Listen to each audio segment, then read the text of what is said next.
ये छोरा रे भोला बाबा से हाथ दुल्हा मिलतो तोरा गोरे गोरे कौन के छोरा रे भोले बाबा से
कसम से तोर तपस्या बेकार नहीं जेतो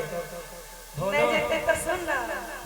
के अरे शादी को के हम ही छोरा हार जइबो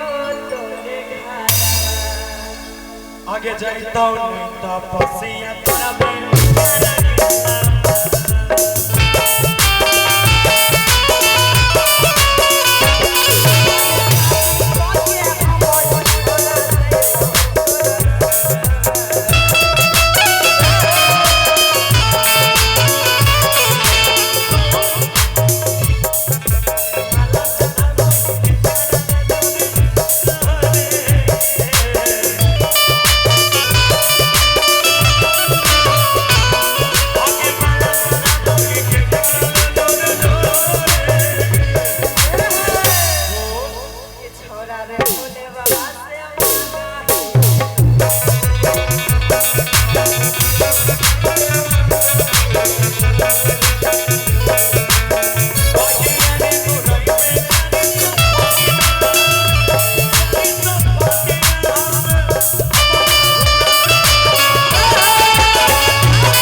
तपस्या तोरे बेकार गेल भरवा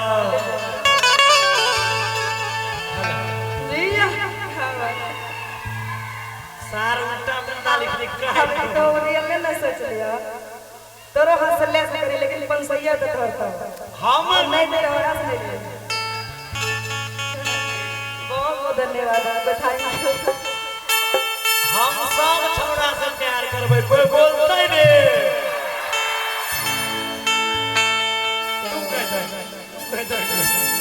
हम लड़की छी तनी के हम शर्माई छी तनी मेरी बोलै छी हम 10 टकिया वाला से नहीं प्यार करो एकदम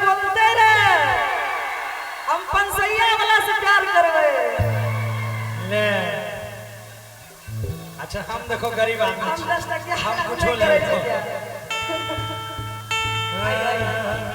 और जाए तो सबसे प्यारा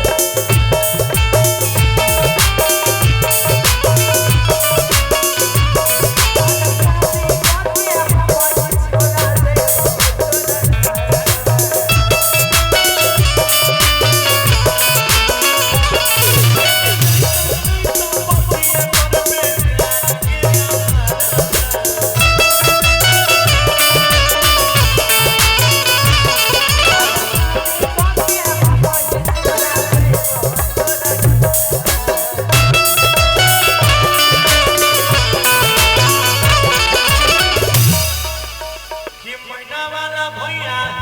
रहतो बरतिया जोरे गे आरो के जोर बता अरे ये नहीं रहता ये गुलाब का फूल बताता कुंदन सुमिता रहतो बरतिया जोरे गे बेचारा के फोन है ना के दे रहे आई ना कि महीना वाला सब रहतो बरतिया जोरे गे ए कि छोरा रे